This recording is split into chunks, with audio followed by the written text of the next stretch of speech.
Hello everyone, welcome to IAS point. जैसा कि आप सभी को पता है कि हमारी यहाँ पे एनसीईआरटी की सीरीज चल रही है, जिसमें हमने 6 क्लास के जो भी एनसीईआरटी के चैप्टर थे उसको हम लोगों ने अच्छी तरह से पढ़ा है और समझा भी है। ठीक है, और आई होप कि आपको भी समझ में आया होगा काफ़ी अच्छे तरीके से। उसके बाद हमने बात की क्लास 7th की, जो हमारा फर्स्ट चैप्टर था और सेकंड चैप्टर था, उसको हम लोगों ने कंप्लीट कर लिया है। अब यहाँ पे हम बात कर रहे हैं अपने थर्ड चैप्टर की। ठीक है, जो हमारा 7th क्लास का है थर्ड चैप्टर, उसके बारे में बात कर रहे हैं।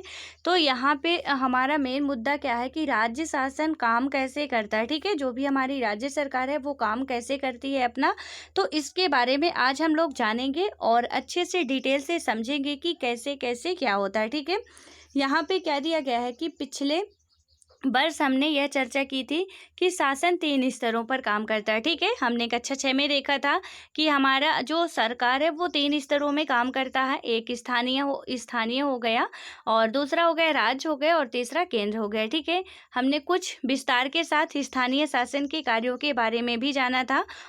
काफ़ी डिटेल से भी हम लोगों ने समझा था कि कैसे स्थानीय स्वशासन, यानी कि जो हमारा पंचायती राज्य था, नगर निगम था, नगर पालिका था, तो इसका स्थानीय राज्य के अंतर्गत, ठीक है, यानी स्थानीय बोले तो इसके अंतर्गत यही सब आते हैं। तो इनके बारे में हम लोगों ने बहुत अच्छे से डिटेल से समझा है क्या कैसे होता है। उसके बाद बात करें हम, तो इस अध्याय में हम जानेंगे कि राज्य स्तर पर शासन कैसे कार्य करता है। ठीक है, वो तो स्थानीय स्तर का हुआ। उसके बाद हम समझेंगे कि राज्य स्तर पर शासन काम कैसे करता है।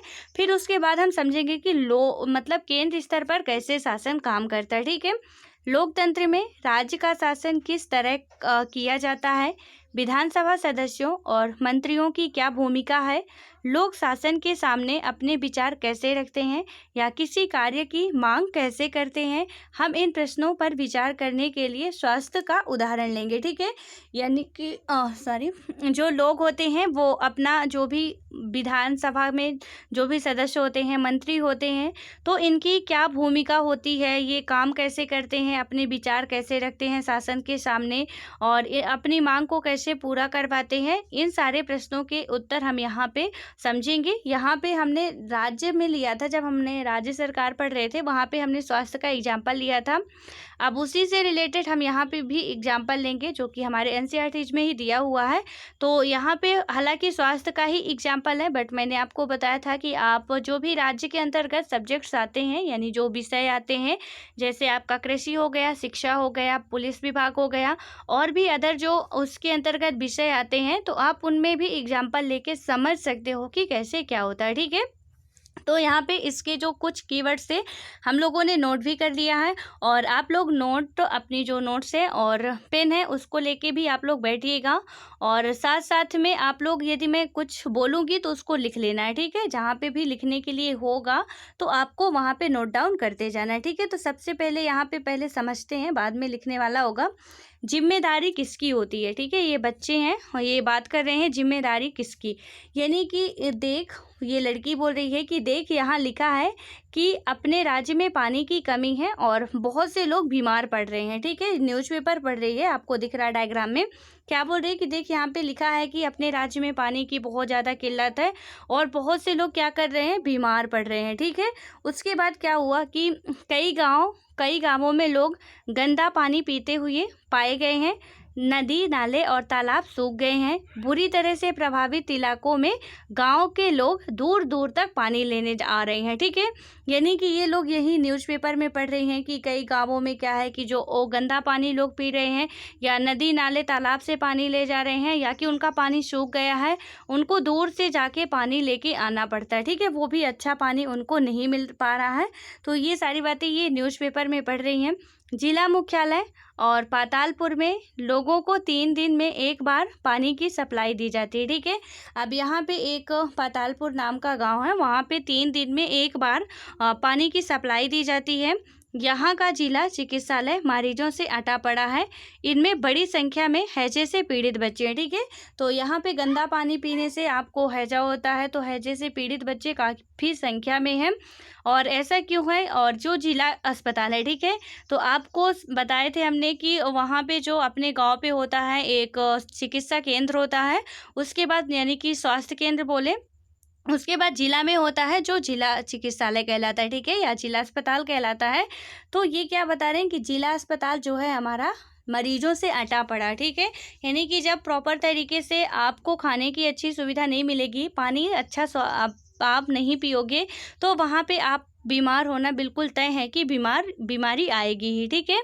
उसके बाद यहाँ आगे हम देखें यदि, तो फिर ये क्या बात कर रही है कि टीवी पर समाचार में बताया गया था कि हैजे से 10 लोगों की मृत्यु हो गई है, ठीक है। अभी तो न्यूज़पेपर पढ़ रही थी, बाद में बता रही है कि टीवी समाचार में बताया गया कि हैजे से 10 लोगों की मृत्यु हो गई। क्या ऐसा हो सकता है? क्या कोई सचमुच इससे मर सकता है? ठीक है, तो ये दोनों ही लड़कियां बात कर रही हैं कि क्या ऐसा सच में हो सकता है कि कोई हैजे के कारण मर सकता है या मृत्यु हो सकती है। तो दूसरी बोल रही है क्या पता बस मुझे ना हो और जाए ये, बस मुझे ना हो जाए ये बीमारी, ठीक है। यदि आप दो लोग डिबेट कर रहे हो तो आप यही कहोगे, अभी जो भी कोविड-19 चल रहा है, ठीक है, हाल ही में, तो आप सुनते हो कि आए दिन इतने सारे लोग ख़त्म हो रहे हैं, केसेस जो हैं लगातार 20,000 30,000 एक दिन में बढ़ रहे हैं। तो बस आप यही कहते हो कि चलो अब क्या किया जाएगा, बस मुझे ना हो, मैं बच जाऊँ, इतना ही काफ़ी है, ठीक है। और हर एक को अपने जीवन की ज़्यादा परवाह रहती है। तो ये क्या बोल रही है कि बस मुझे ना हो, मैं बच जाऊँ, मैं ये बीमारी मुझे ना हो, ठीक है। उसके बाद यहाँ पे बात करें तो उस दिन दोपहर में, ठीक है, मेरी मम्मी ने कहा कि बाज़ार में कुछ ठंडा नहीं पीना है। आज सुबह उन्होंने अपना एक भाषण मुझे सुना दिया, ठीक है, और तुम्हें अपनी सेहत की ज़िम्मेदारी संभालनी चाहिए। शिरीन वो हंसने लगी कि मेरी मम्मी ने ऐसा कहा कि बाज़ार में कुछ ठंडा नहीं खाना, ठीक है। ये दोनों लड़कियाँ स्कूल जा रही थी और ये दोनों लड़कियों को तो छोड़िए, हम लोगों के भी मम्मी पापा बोलते हैं कि जो भी मना करते हैं वो ज़रूर करते हैं, ठीक है, हम कि बाज़ार में ठंडा नहीं खाना, कुछ बाज़ार की चीज़ नहीं खाना तली भुनी, लेकिन हम लोग क्या करते हैं घर का टिफ़िन दूसरों को खिला देते हैं और बाज़ार का ही खाते हैं, ठीक है। तो यहाँ पे वो दोनों हंस रही थी कि मेरी मम्मी ने अच्छा खासा लंबा चौड़ा मोदी जी से भी ज़्यादा स्पीच सुना दिया, हमको भाषण सुना दिया है सुबह सुबह ही। तो वो दोनों बताते जा रही थी, ठीक है। अचानक से क्या होता है कि उन्हें पुलिस वाली एक महिला थी वो रोक लेती है। तो जब वो उनको रोका जाता है तो वो पूछती हैं कि आखिर यहाँ पे क्या हो रहा है। तो वो जो पुलिस वाली महिला थी वो बताती है कि यहाँ पे रैली निकली हुई है, ठीक है। कुछ लोग यहाँ पे क्या किए हुए हैं कि रैली के कारण यह सड़क जो है वो बंद है। रैली वालों ने विधायक के घर का घेराव कर लिया, ठीक है। और सचमुच लेकिन क्यों उन्होंने कुछ कर दिया है क्या? वो लड़की पूछती है कि क्या उन्होंने कुछ कर दिया है? तो ये पुलिस वाली जो महिला थी उसने बोला कि हाँ, ये लोग तो बस काम पर गुस्सा दिखा रहे हैं, मतलब उस काम पर गुस्सा दिखा रहे हैं जो उन्होंने नहीं किया, ठीक है। यानी जो कर दिया उस पे नहीं दिखा रहे कि कोई गलत काम किया है, जो उन्होंने किया ही नहीं है अभी तक और वादा किया था। आपको पता है कि जब भी इलेक्शन होते हैं तो हमारे राजनेताओं के द्वारा कितने लंबे चौड़े वादे किए जाते हैं, ठीक है। शायद उतने आप कभी सुनते भी ना होंगे और फिर नेता बनने के बाद आप वो दिखते भी ना होंगे कि वो लंबे चौड़े वादे गए तो गए कहाँ, ठीक है। तो वही उन लोगों का जो गुस्सा था कि भड़क गए, इतने लंबे चौड़े वादे में मैंने तुम्हें जिता दिया, उसके बाद क्या किया, मुझे तो कुछ नहीं मिला। और क्या हुआ कि और हम यह मांग करते हैं कि ये जो आपको दिख रहा है एक नेता अपने हाथ में माइक लिए हुए है कि हम यह मांग करते हैं कि अधिकारी तुरंत स्वास्थ्य स्थिति पर नियंत्रण पाने के लिए कदम उठाए। हमारे विधायक को इसकी जिम्मेदारी लेनी होगी, ठीक है। यानी आपको ये समझ में आ रहा होगा कि ये किस पक्ष का नेता होगा, ठीक है, जो ऐसी बिल्कुल ऊंची तगड़ी आवाज़ में बोल रहा है। तो ये विपक्षी पक्ष का नेता है जो कि अपने नेता को, जो भी सत्ता दल का नेता है, उसको किसी न किसी बहाने से कमज़ोर नीचा दिखाने की कोशिश करता रहता है। हमेशा लोगों की सिंपैथी जुटाते रहते विपक्षी पक्ष वाले कि किसी तरह लोग ये समझे कि जो हमारी सत्ता दल के नेता हैं वो प्रॉपर काम नहीं कर रहे हैं, लेकिन जो हमारे विपक्षी नेता है वो बहुत अच्छे तरीके से काम कर रहे हैं, ठीक है। तो कुछ इनका भी ये मेन उद्देश्य होता है। इनका मेन उद्देश्य हालांकि पब्लिक की सेवा करना तो बिल्कुल नहीं होता, ठीक है, बस इनकी अपनी जो सिंपैथी जुटाना होता है लोगों से कि मैं जुटा लूँ कि हाँ ये लोग अच्छा काम कर रहे हैं। तो वही वो चिल्ला रहे थे, कैसी ऊंची आवाज़ है इनकी, ये कोई विधायक लग रही, ठीक है। वो एक लड़की बोली कि इसकी कितनी ऊंची आवाज़ है, ये कोई विधायक लग रहे हैं। तो दूसरी बोलती है कि हाँ मैंने इन्हें टीवी में देखा, ठीक है, ये विरोधी दल के नेता है। तो एक बोल रही है कि मैंने इसे टीवी में देखा है, ये जो यहाँ पे बोल रहे हैं ये विरोधी दल के नेता है, ठीक है। अब मैं बार बार विरोधी बोल रही हूँ तो आपको समझ में आना चाहिए कि विरोधी का मतलब क्या होता है, ठीक है, क्योंकि मैं लिखवा चुकी हूँ। विरोधी का मतलब होता है कि जो सत्ता दल का नेता ना हो, ठीक है, जहाँ पे विपक्ष का नेता हो, यानी कि जैसे अभी बीजेपी की सरकार चल रही है तो ठीक है, बीजेपी के नहीं, कांग्रेस के नेता, ठीक है, यानी कि बीजेपी अभी सत्ता पे है तो कांग्रेस के नेता विरोधी दल के नेता कहलाएंगे, ठीक है। तो वहाँ पे वो बता रही है कि ये विरोधी दल के नेता हैं। उसके बाद अब आपको यहाँ पे समझ में आ ही गया होगा कि यहाँ पे कैसे कैसे पानी की किल्लत थी और अपना जो सरकार का काम है उनसे कैसे करवाया जाता है, कैसे वो लोग मांग कर रहे हैं अपनी कि इसके खिलाफ जो नहीं हो रहे हैं उनके खिलाफ आवाज़ उठा रहे हैं कि ऐसा ऐसा होना चाहिए, और वहाँ पे कितना ज़्यादा बीमारी इसके कारण हो रही है और हर जगह अस्पताल क्या है, ठसाठस भरे हुए हैं मरीजों से, ठीक है। अब उसके बाद हम आगे समझते हैं विधायक क्या होता है। तो यहाँ पे यदि हम बात करें तो विधायक आपने सुना होगा कि ये विधायक है, यहाँ के पार्षद तो हम लोगों ने समझ लिया अच्छे तरीके से कि पार्षद होता है, ठीक है।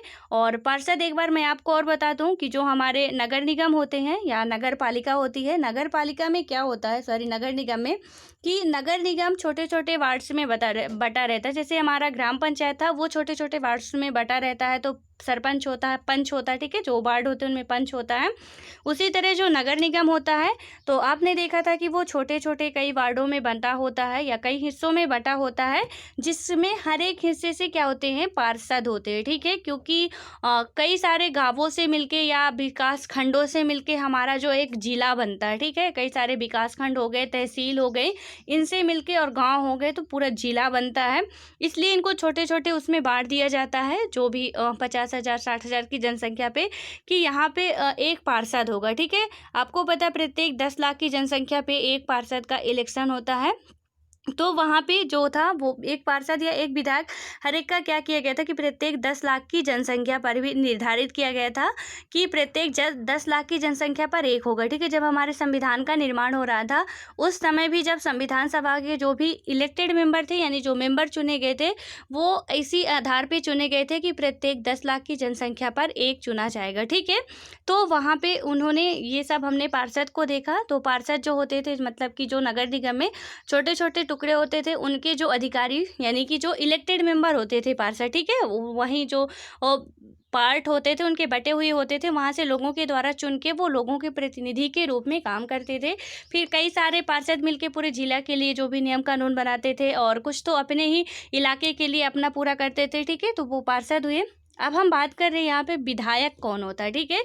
तो विधायक भी आपने सुने होंगे कि विधायक जी आ रहे हैं, तो विधायक कौन होता है, तो यहाँ पे यदि हम बात करें उपयुक्त भाग में आपने पातालपुरम की कुछ घटनाओं के बारे में पढ़ा, ठीक है। तो अभी हमने ऊपर जस्ट ही पढ़ा पातालपुरम की कुछ घटनाएं।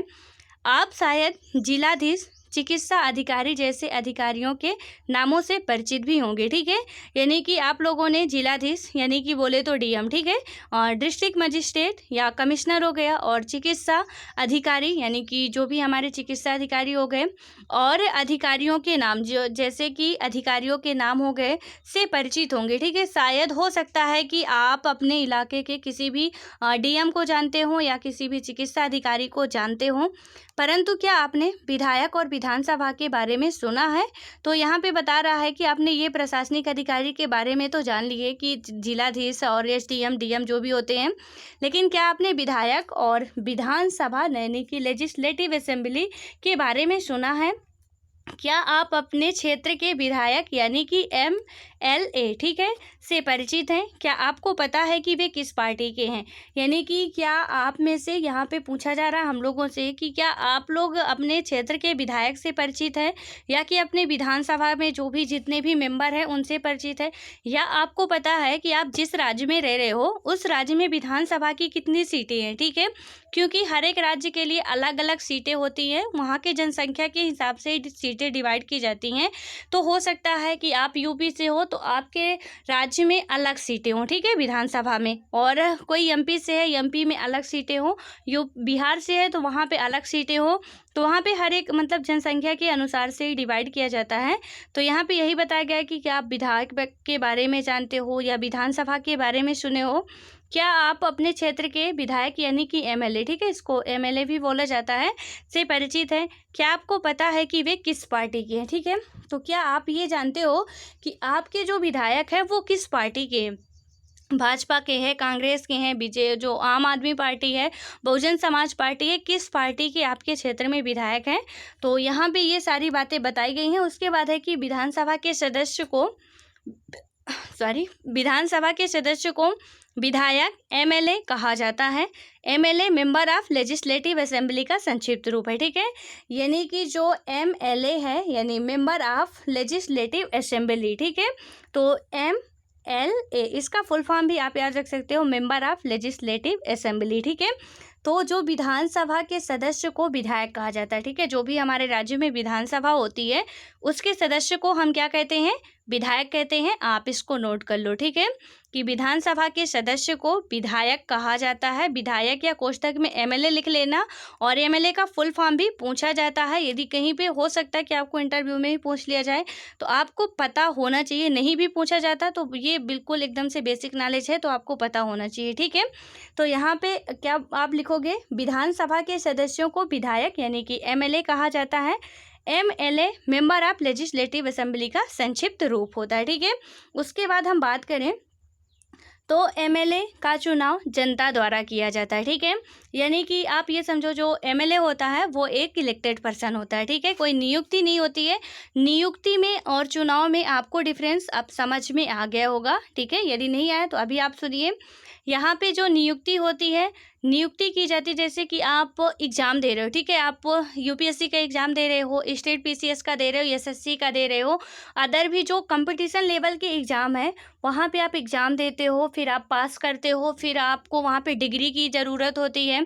आपके वहाँ नॉलेज काफ़ी ज़्यादा उसमें ज़रूरत होती है कि आपको वहाँ पे पढ़ना पड़ता है, फिर वहाँ पे आप एग्ज़ाम दोगे, फिर आप पास होगे, फिर आपका वहाँ पे सिलेक्शन होता है, ठीक है। लेकिन चुनाव का मतलब क्या होता है कि आपकी वहाँ पे कोई डिग्री नहीं देखी जाती है कि आप कितने बुद्धिमान हैं, क्या है। और हालांकि आप इसमें कुछ जगह पे ये कर दिया गया है कि 10वीं पास से ही सरपंच पंच बन सकते हैं, लेकिन यहाँ पे पहले क्या था कि कोई डिग्री नहीं देखी जाती थी, ठीक है। कि नेता चाहे तो बिल्कुल जीरो हो, यानी कि कोई पढ़े लिखे ना हो, और चाहे तो वो क्या हो कि बहुत अच्छा मतलब हाई क्लास के पढ़े लिखे हो। तो आपको पता है कि कोई भी हाई क्लास का मेंबर जो भी पढ़ा लिखा होगा वो जल्दी राजनीति में तो नहीं जाना चाहेगा, ठीक है। क्योंकि राजनीति में घुसना बहुत ही टेढ़ी खीर है, ठीक है। तो वही जाते हैं जो इससे बहुत ज़्यादा मतलब इंटरेस्टेड होते हैं, वही जाते हैं। तो नेता जो होते हैं हमारे बहुत ही कम पढ़े लिखे, मैं ऐसा नहीं कहती कि सभी नेता होते हैं, आप उनको ही देख लीजिए, केजरीवाल जी को, जो कि अच्छे खासे मतलब अपने आईएएस पद को छोड़ के वहाँ पे नेता वो जो अपना मंत्री पद संभाल रहे हैं तो हैं, तो ठीक है। कुछ होते हैं ऐसे जो कि करते हैं, लेकिन बहुत ही कम ऐसे बहुत ही रेयर केस देखने को मिलते हैं। मतलब मेरा ये कहने का मतलब है कि यदि आप किसी भी कॉम्पिटिटिव एग्ज़ाम की तैयारी करते हो, उसको एग्ज़ाम देते हो, वहाँ पे आपकी नियुक्ति होती है, ठीक है।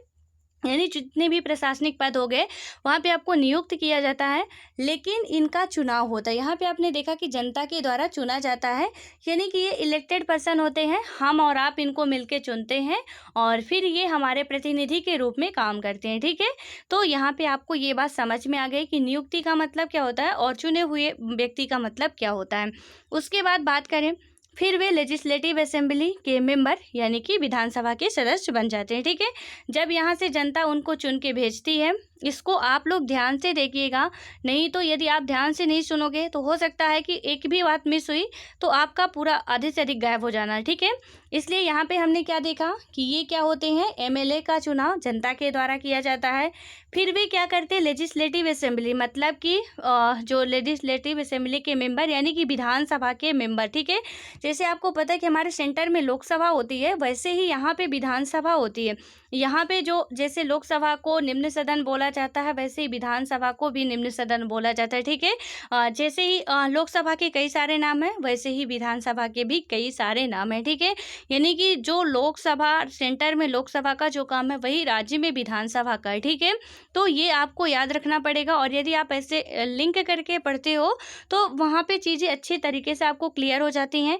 खैर आपको यदि और अच्छे से डिटेल से समझना हो तो आप यूट्यूब पे सर्च करोगे दिव्य एजुकेशन, ठीक है। वहाँ पे आपको अच्छे तरीके से मैं ही समझाई हूँ, तो वहाँ पे आप लोग जाके अच्छे तरीके से समझ सकते हो कि क्या कैसे है। क्योंकि यहाँ पे यदि हम इसमें घुस गए तो फिर हमारा जो एनसीईआरटी का जो भी हमको समझाना चाह रहा तो उससे कहीं बाहर चले जाएंगे, ठीक है। तो इसलिए हालांकि हम इसमें भी पढ़ेंगे आगे, लेकिन यदि आपको पढ़ना हो तो मैं वहाँ पे लक्ष्मीकांत जी की बुक से पढ़ा रही हूँ। तो आप लोग यदि जो भी पढ़ना चाहते हो, इंटरेस्टेड हो, तो वो जाके पढ़ सकते हो, ठीक है।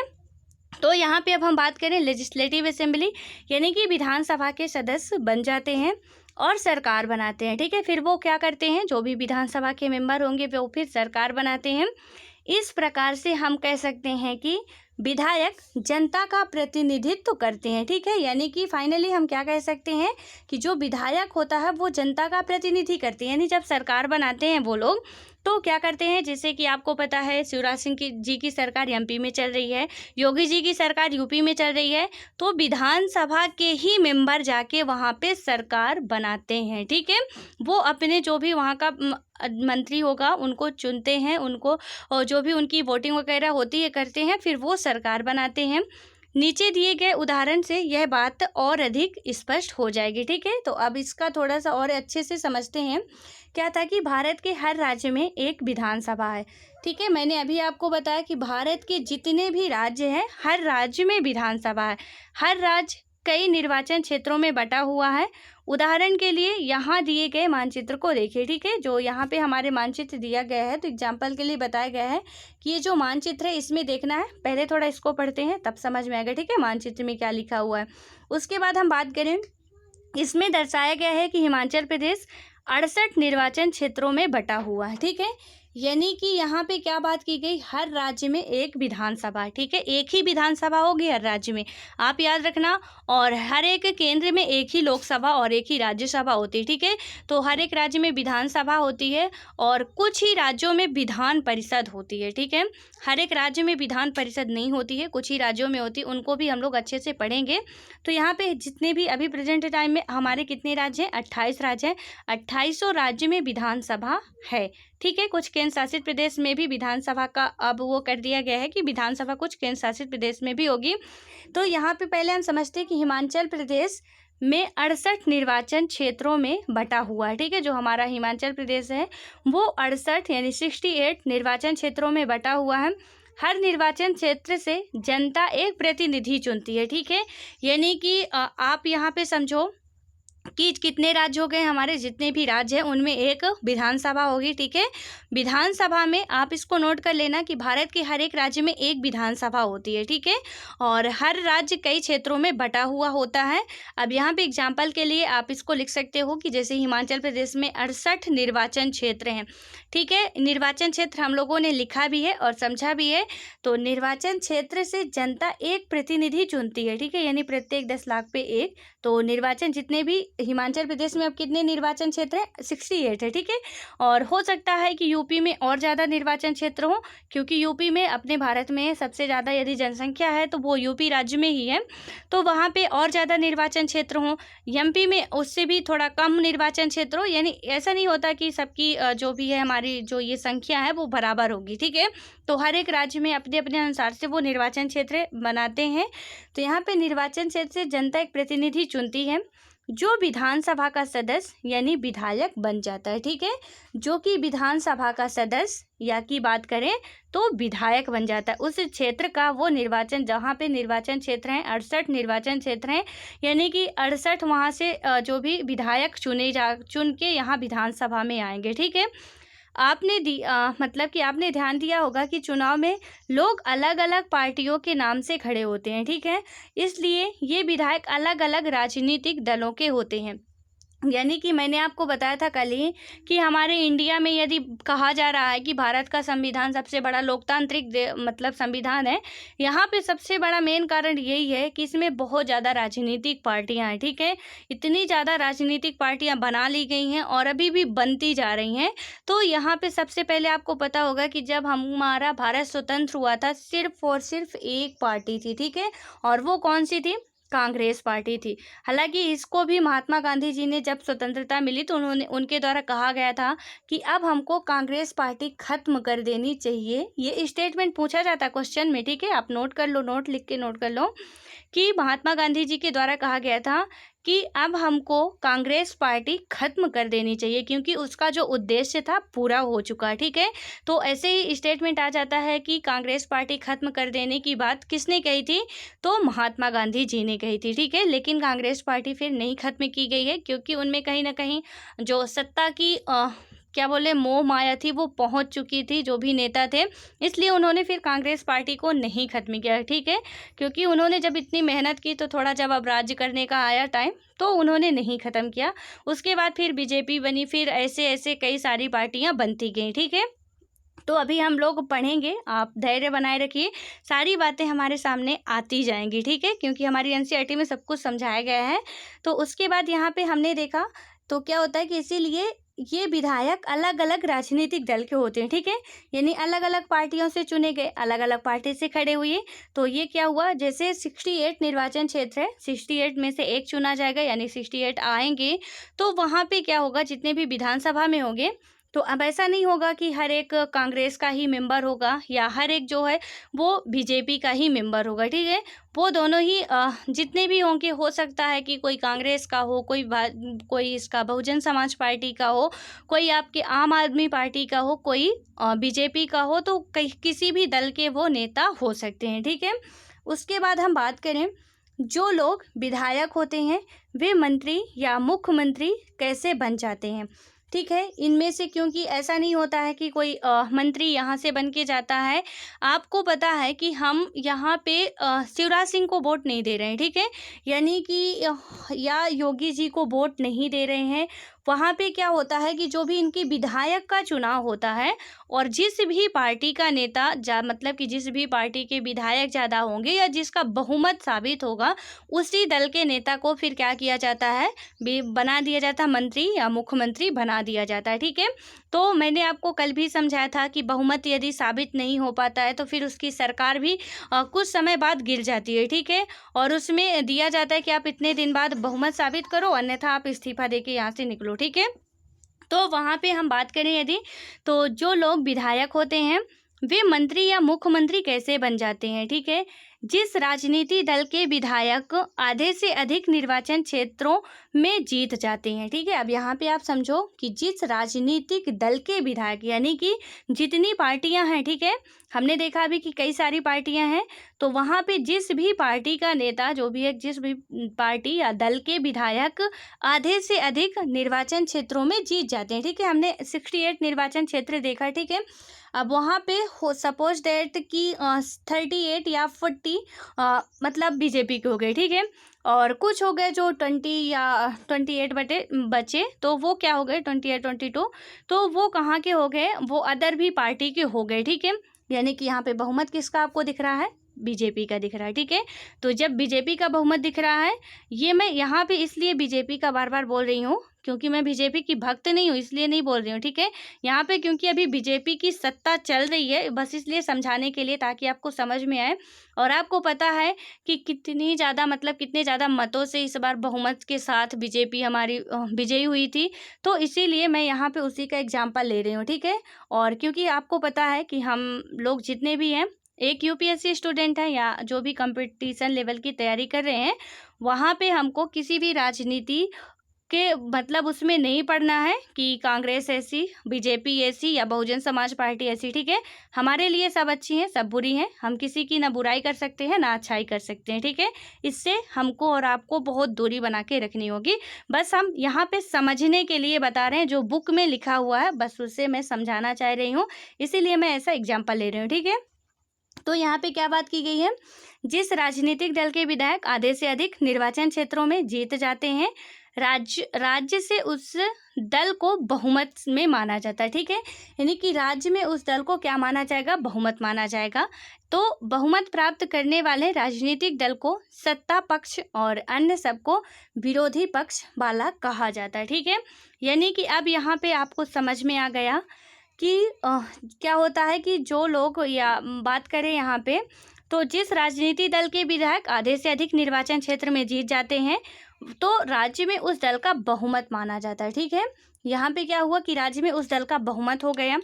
बहुमत प्राप्त करने वाले राजनीतिक दल को सत्ता पक्ष, ठीक है, यानी कि जिसका भी बहुमत हुआ, यहाँ पे एक भी यदि ज़्यादा हुआ तो आपको बहुमत मिल गया। ठीक है, तो यहाँ पे क्या हुआ कि आप सत्ता में आ चुके हो। और अन्य जो भी बहुमत प्राप्त नहीं कर पाते हैं और वहाँ पे हो सकता है कि वो अपने इलाके में जहाँ उनका निर्वाचन क्षेत्र है वहाँ अच्छी वोटों से वो अपना विजय प्राप्त करते हों, मतलब जीत जाते हों, लेकिन उनका जो पूरी मतलब फिर किया जाता है ना कि पूरे राज्य में विधानसभा तो एक ही है और वहाँ पे विधानसभा में जो बहुमत साबित करेगा। ठीक है, यानी कि हो सकता है कि कांग्रेस अपने राज्य में मतलब कि अपने निर्वाचन क्षेत्र में काफ़ी अच्छा अपना प्रदर्शन करे, लेकिन वो जिसको चाहिए यानी कि उसका जितना भी टारगेट है वो ना पूरा कर पाए विधानसभा में, तो फिर वो सत्ता में नहीं आती है। ठीक है, तो यहाँ पे क्या हुआ, विरोधी पक्ष वाला कहा जाता है। एग्जाम्पल के लिए यदि हम बात करें तो हिमाचल प्रदेश की विधानसभा में विधायकों के 68 निर्वाचन क्षेत्र हैं। ठीक है, यानी कि विधायकों के कितने हैं, 68 निर्वाचन क्षेत्र हैं। तो 68 निर्वाचन क्षेत्र में यदि हम बात करें, विभिन्न राजनीतिक दलों के उम्मीदवारों ने 2003 का विधानसभा चुनाव जीता। ठीक है, जो भी मतलब कि विभिन्न राजनीतिक दल थे उन्होंने यहाँ पे 2003 का दिया गया है, तो 2003 का विधानसभा चुनाव जीता और वे विधायक बन गए। ठीक है, उन्होंने चुनाव जीता, वो विधायक बन गए। विधानसभा में कुल विधायकों की संख्या 68 है। ठीक है, यानी कि आप समझ गए होंगे कि जब 68 में से जितने भी निर्वाचन क्षेत्र हैं, हर एक निर्वाचन क्षेत्र से एक चुना जाना है, यानी 68 निर्वाचन क्षेत्र हैं तो 68 ही विधायक होंगे। बिल्कुल सिंपल सी बात है। ठीक है, इसलिए क्या होता है कि बहुमत प्राप्त करने के लिए किसी भी राजनीतिक दल को 34 से अधिक विधायकों की आवश्यकता होती है। ठीक है, यानी कि जब भी आपको बहुमत प्राप्त करना होता है तो आपको सबसे पहले तो 34 से अधिक विधायकों की आवश्यकता होती है। ठीक है, यानी कि विधानसभा में आपको बहुमत चाहिए तो वहाँ पे आपको कितने सदस्य होने चाहिए, यानी कितने विधायक होने चाहिए आपके पास, तो 34 होने चाहिए। ठीक है, 34 प्लस होने चाहिए, या कि 33 भी हुई तो वहाँ पे एक तो आपकी गिनती नहीं होगी। ऊपर से बात करें भारतीय राष्ट्रीय कांग्रेस के 43 विधायक होने के कारण उन्हें बहुमत मिल गया। ठीक है, यानी कि 2003 की ये बात की जा रही है। ठीक है, अभी नहीं, क्योंकि अभी बीजेपी की सरकार चल रही है।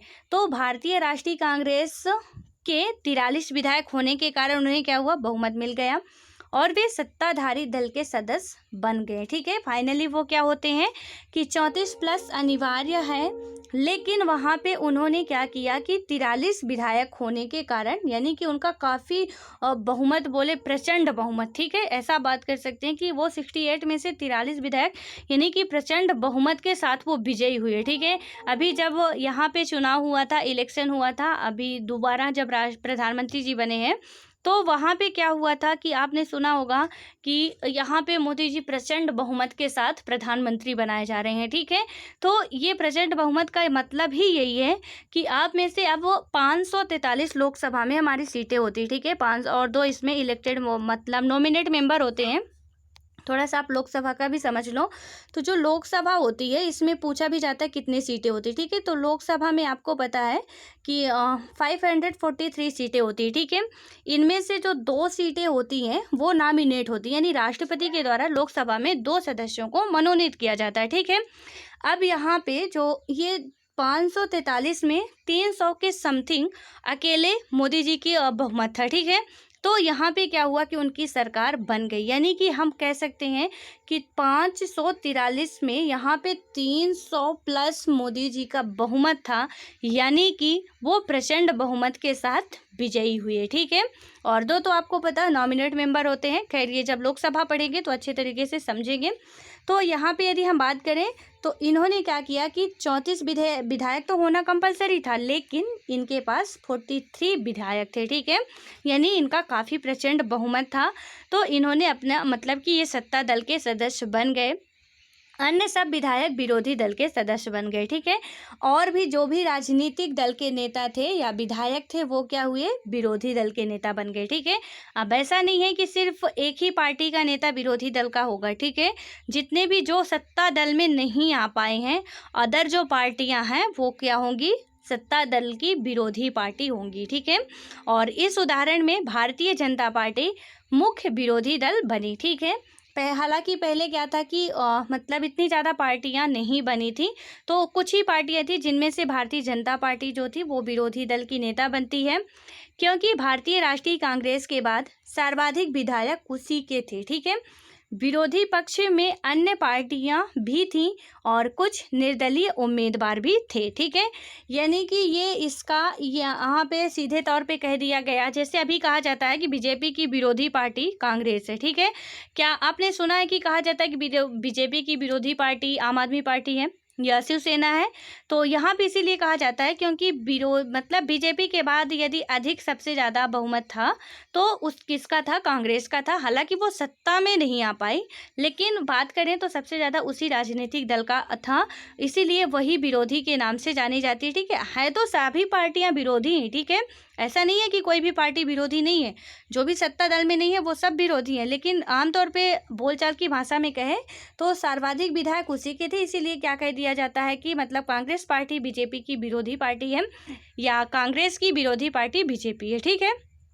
पक्ष में अन्य पार्टियां भी हैं, ठीक। कुछ तो क्या था कि निर्दलीय उम्मीदवार थे, ठीक है, जिनका कोई भी मतलब ना तो कोई भी पार्टी नहीं थी, कोई कहीं से कुछ नहीं था, बिना किसी उसके चुने गए थे, ठीक है, कि कोई भी उनका प्रतिद्वंदी नहीं था, बस वो निर्दलीय उम्मीदवार थे जो चुनाव जीत कर आए थे, ठीक है। यानी कि किसी पार्टी से नहीं, बस वो निर्दलीय उम्मीदवार थे कि उन्होंने खड़े हुए, उनके पक्ष विपक्ष में कोई नहीं था, वो जीत गए, ठीक है। उसके बाद हम बात करें, अब निर्दलीय का मतलब यहाँ पे आप ये समझो कि सपोज आप चुनाव में खड़े हो रहे हो, ठीक है, और आपके ही पार्टी से या अदर पार्टी से कोई और मेंबर खड़े हो जाते हैं आपके ही निर्वाचन क्षेत्र में।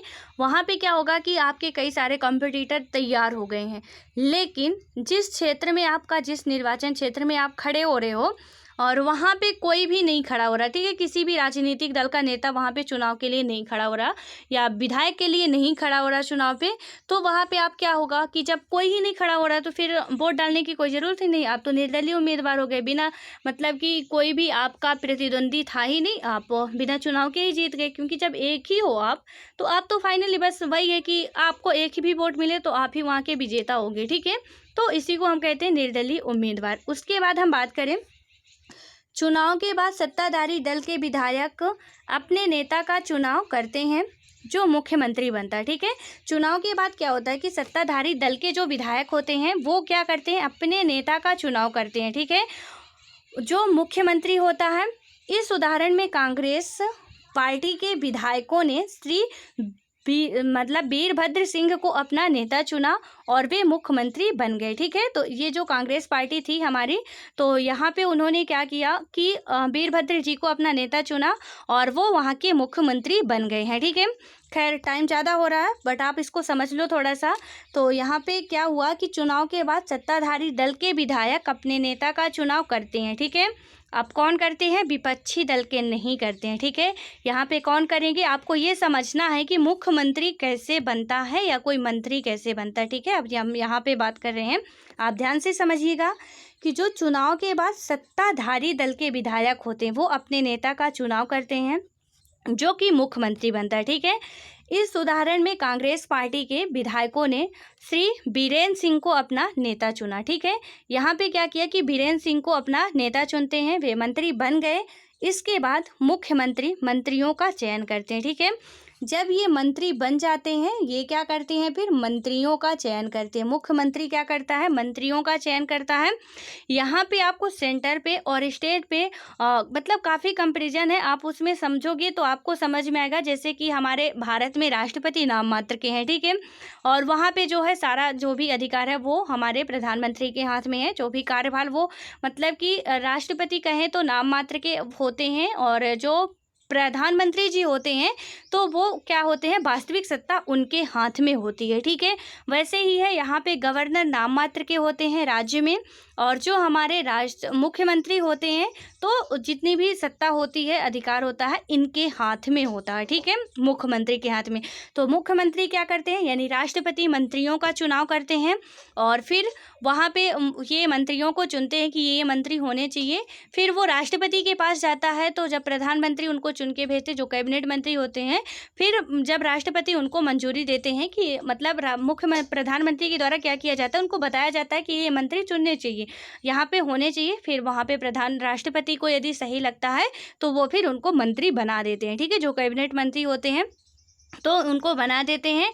उसके बाद यहाँ पे हम समझते हैं कि राज्य में हमारे क्या होता है, मुख्यमंत्री होता है, ठीक है, यानी कि सेंटर का प्रधानमंत्री, राज्य का मुख्यमंत्री, आप ऐसे समझो, ठीक है। दोनों में ही मतलब जितनी पावर सेंटर के प्रधानमंत्री को है उतनी ही पावर स्टेट के मुख्यमंत्री को है, ठीक है। फिर मुख्यमंत्री क्या करते हैं कि आपको पता है कि राज्य में भी कई सारे मंत्री होते हैं, जैसे कि स्टेट में कई सारे कैबिनेट मंत्री होते हैं, राज्य मंत्री होते हैं, स्वतंत्र प्रभारी होते हैं, वैसे ही हमारे राज्य में होते हैं, ठीक है। तो यहाँ पे जो मुख्यमंत्री होता है वो मंत्रियों का चयन करता है, ठीक है। उनको ये मतलब उनकी नियुक्ति नहीं करता है, उनका चयन करता है, नियुक्ति गवर्नर के द्वारा की जाती है, ठीक है। तो यहाँ पे आप क्या लिखोगे कि इसके बाद क्या होता है कि मुख्यमंत्री मंत्रियों का चयन करता है, चुनाव के बाद राज्य का राज्यपाल मुख्यमंत्री और अन्य मंत्रियों की नियुक्ति करते हैं, ठीक है। ये आप इतना पूरा लिख सकते हो, ठीक है, इसको पूरा आप नोट कर लेना।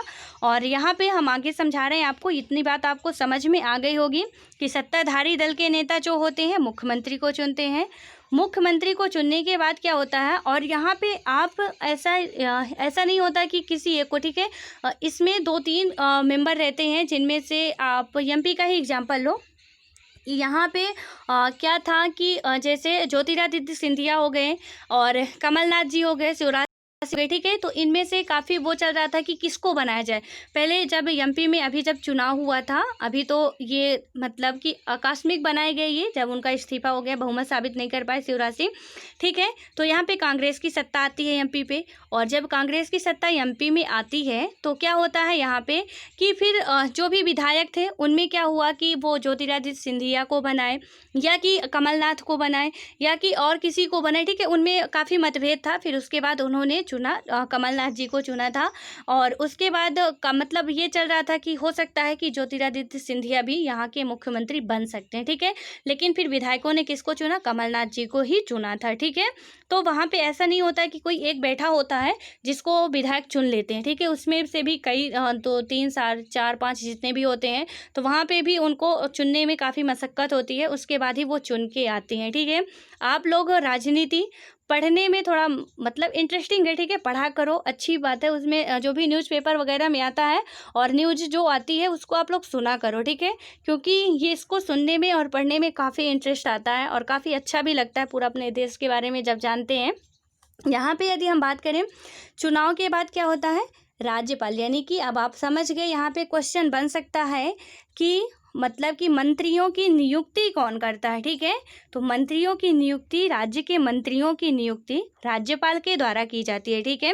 जैसे वहाँ पे प्रधानमंत्री सिर्फ क्या करते हैं, मंत्रियों को ये करते चयन करते हैं कि कैबिनेट मंत्री में ये वित्त मंत्री ये होना चाहिए, और राज्य मंत्री या कि जो भी रक्षा मंत्री, कैबिनेट मंत्री जो भी है वो होने चाहिए। लेकिन उसके बाद चयन कौन करता है, राष्ट्रपति करते हैं, ठीक है। उसी तरह है कि जो राज्य में मंत्रियों की नियुक्ति कौन करता है, यदि आपसे क्वेश्चन पूछ लिया जाएगा, आप सीधे सीधे उसका आंसर दोगे कि राज्य में मुख्यमंत्री तो मंत्रियों का सिर्फ चयन करते हैं, ठीक है, कि ये मंत्री होना चाहिए, यानी कि विधायकों में से ही मंत्री बनाया जाता है। तो कौन सा विधायक किस डिपार्ट का मंत्री होना चाहिए, और फिर उसके बाद राज्यपाल क्या करते हैं, उसमें अपनी सहमति प्रदान करते हैं, या कि बोले तो उनकी नियुक्ति करते हैं, ठीक है। ये आपको समझ में आ गया। उसके बाद हम बात करें, मुख्यमंत्री तथा अन्य मंत्रियों का यह दायित्व है कि वे शासन के विभिन्न विभागों या मंत्रालयों को चलाए, ठीक है, यानी कि जो मुख्यमंत्री राज्य का हेड हो गया, ठीक है। उसके बाद अन्य मंत्रियों का यह दायित्व होता है कि वे शासन के विभिन्न विभागों को, यानी जितने भी डिपार्टमेंट्स हैं या मंत्रालय हैं उनको चलाए। उनके अलग अलग कार्यकाल होते हैं। विधानसभा ऐसा स्थान होता है जहां सभी विधायक, चाहे वे सत्ताधारी दल के हों या विरोधी दल के, विभिन्न विषयों पर चर्चा करने के लिए एकत्रित होते हैं, ठीक है। जो भी विधानसभा है आपका या लोकसभा है, ठीक है, यहाँ पे आप दोनों का ही कंपैरिजन हमेशा करके पढ़ना, ठीक है। जब भी आप पढ़ रहे हो ना, अभी तो ठीक है हम लोग ये एनसीईआरटी पढ़ रहे हैं तो ठीक है, लेकिन जब आप पढ़ोगे वहाँ पे राष्ट्रपति पढ़ते हो तो राष्ट्रपति के साथ आपको राज्यपाल पढ़ना, ठीक है, क्योंकि बहुत ज़्यादा उसमें सिमिलरिटी है। जब पढ़ोगे आप राष्ट्रपति और राज्यपाल, प्रधानमंत्री और मुख्यमंत्री जो भी अन्य मंत्री हैं और यहाँ के राज्य के मंत्री या स्टेट के मंत्री, तो वहाँ पे क्या होता है कि आपका बहुत ही आसानी से आधा सिलेबस पूरा फाइनली कंप्लीट हो जाता है। ठीक है, जब आप ऐसे पढ़ते, आप लोकसभा पढ़ रहे हो उसी टाइम आप विधानसभा पढ़ो, आप राज्यसभा पढ़ रहे हो विधान परिषद पढ़ो। ठीक है, यानी कि आपका पूरा कंप्लीट हो गया, क्योंकि दोनों ही एक दूसरे से बहुत ज़्यादा उनमें सिमिलरिटी है। ठीक है, और ऐसे आप पढ़ते हो आपका काफ़ी अच्छे तरीके से पूरा प्रॉपर सिलेबस कंप्लीट हो जाएगा और आपको याद भी रहेगा, क्योंकि हम एक दूसरे की तुलना करके पढ़ रहे हैं कि जैसे राज्य हमारे देश में राष्ट्रपति नाम मात्र के होते हैं, वैसे राज्य में गवर्नर नाम मात्र के होते हैं। राष्ट्रपति को इतने अधिकार प्राप्त हैं, गवर्नर को इतने अधिकार प्राप्त हैं। यहाँ पे राष्ट्रपति हमारे ये कर सकते हैं, गवर्नर ये कर सकता है। ठीक है, यहाँ पे प्रधानमंत्री का काम क्या है, मुख्यमंत्री का काम क्या है, उसके बाद अन्य मंत्री जो होते हैं वो किसके द्वारा चुने जाते हैं, किसके द्वारा नियुक्त किए जाते हैं। तो ये सारी बातें आप ऐसे करके पढ़ते हो तो आपका बहुत अच्छे तरीके से, या विधानसभा हो गया या लोकसभा हो गया या राज्यसभा, तो इसमें क्योंकि विधानसभा में भी आपको पता स्पीकर होते हैं, राज्यसभा में स्पीकर होते हैं। ठीक है, और यहाँ पे एक बात और है कि यदि जब स्पीकर नहीं रहते हैं तो क्या होता है, यानी लोकसभा में भी स्पीकर होते हैं, तो वहाँ पे अभी आप लोग क्या बता सकते हो मुझे प्रेजेंट टाइम में लोकसभा के स्पीकर कौन है। ठीक है, तो आई होप कि आप सभी को पता होनी चाहिए, बहुत छोटी सी बात है। तो यहाँ पे आप बताओगे कि लोकसभा के अभी स्पीकर कौन है। ठीक है, और आशा करते हैं कि आप सभी इसका आंसर दोगे। वैसे आप लोग आंसर तो देते नहीं हो, मैं कितना पूछ के थक गई हूँ, बट आई होप कि शायद आप लोग कभी ना कभी तो आंसर दो। ठीक है, तो आप लोग बताना जरूर कि लोकसभा के अभी स्पीकर कौन है प्रेजेंट टाइम में। ठीक है, यहाँ पे अब हम बात करते हैं कि क्या हुआ, मंत्री मतलब इनका दायित्व होता है जहाँ सभी विधायक, चाहे वे सत्ताधारी दल के हों या विरोधी दल के हों, क्या करते हैं, विभिन्न विषयों पर चर्चा करते हैं। मतलब कि इस तरह विधायकों की दोहरी जिम्मेदारी होती है। ठीक है, यानी दोहरी जिम्मेदारी कैसे होती है कि वो पूरा जितने भी विभाग, मंत्रालय हो गए, मंत्रालय को भी देखेंगे, विभाग को भी देखेंगे, यानी कि वही कोई अलग से मंत्री नहीं बनाया जाता है। ठीक है, जो भी हमारे मुख्यमंत्री हो गए, उसके बाद जो मंत्री होते हैं तो विधायक को ही जो भी जिस डिपार्ट का मंत्री बना दिया जाता है, चाहे पशु विभाग का बना दिया जाए, चाहे आप शिक्षा मंत्री बना दिया जाए, यानी राज्य में भी शिक्षा मंत्री होते हैं। ठीक है, तो किसी भी मतलब क्षेत्र का उसको मंत्री बना दिया जाता है विधायक को ही। ठीक है, तो आपको ये बात याद रखनी होगी, एक विधायक के रूप में और दूसरी मंत्री के रूप में, इसके बारे में हम आगे पढ़ेंगे। ठीक है, यानी कि एक क्या होता है विधायक के रूप में होता है और एक मंत्री के रूप में होता है। वही जो मैंने अभी आपको समझाया कि पूरा तो इनकी दोहरी जिम्मेदारी इसीलिए हो जाती है कि पहला तो हो गया कि वो विधायक के रूप में काम करेंगे, उसके बाद वो क्या करेंगे कि मंत्री के रूप में भी काम उनको करना पड़ता है। ठीक है,